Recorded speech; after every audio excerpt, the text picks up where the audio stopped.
Hello, leaders. Thank you so much for taking time out of your week and weekend to prepare to lead and to lead and let children know how important they are to you and to God. So thank you for leading today on July 3rd. I hope you're having a good weekend. And today we start the division of the New Testament, and we will be in the Gospels. We will celebrate the fact that we have finished the Old Testament, etc., etc.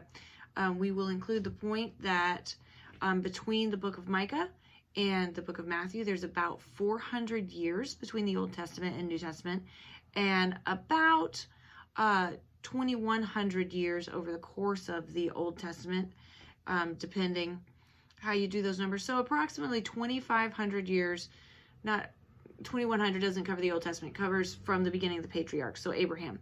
So about 2,500 years, they have been waiting for the Messiah, actively waiting for the Messiah.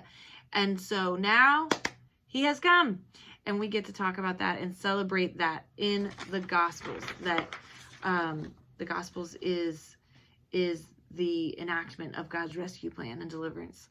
So, brief differences on those books. Matthew was a Jew. He was a tax collector. We've talked off and on about what that means to the Jewish people. He refers a lot to the Old Testament prophecies, and he's hoping to convince his fellow Jews that Jesus is the Messiah that God has promised. So his whole purpose is the book is written from a Jew to Jews for the purpose of convincing them those things that they had been looking forward to are fulfilled by the person of Jesus as the Messiah. Mark's book is shorter than all of the others. He most likely wrote it while he was in Rome, and while Paul was in chains. So Mark wanted to reassure the faithful that Jesus was who he said he was, so they could stand strong in the face of persecution. That's why there's lots of little stories, super action-packed. It's a fun one for kids to read, but his whole point was proving that Jesus did what he said he would do. He was what they said he was going to be. We could believe in him and trust in him even when life is really hard in the face of persecution, particularly. Luke was not one of the apostles. He was a doctor. He has taken all of the writings and his growth as Christian a little bit later down the road, and he has put it all together for a concise book. He's incredibly detailed, and the whole purpose of his book, his gospel, is to convince the readers to believe in Jesus, that Jesus is the Messiah. He is the Savior. Finally, John's gospel is the most unique of the four, and his whole purpose is that Jesus is a very loving Savior.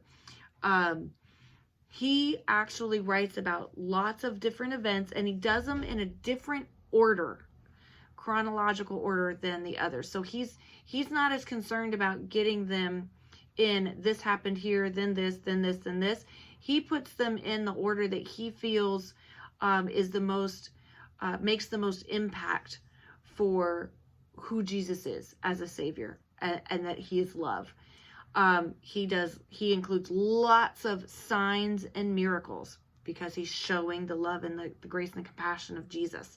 And he also has he includes more theological discussions between Jesus and others than some of the others do, for the purpose of proving that this loving Savior is the Messiah, that this loving person is the Messiah. He is the Savior. So that's super quickly what the differences are in the Gospels.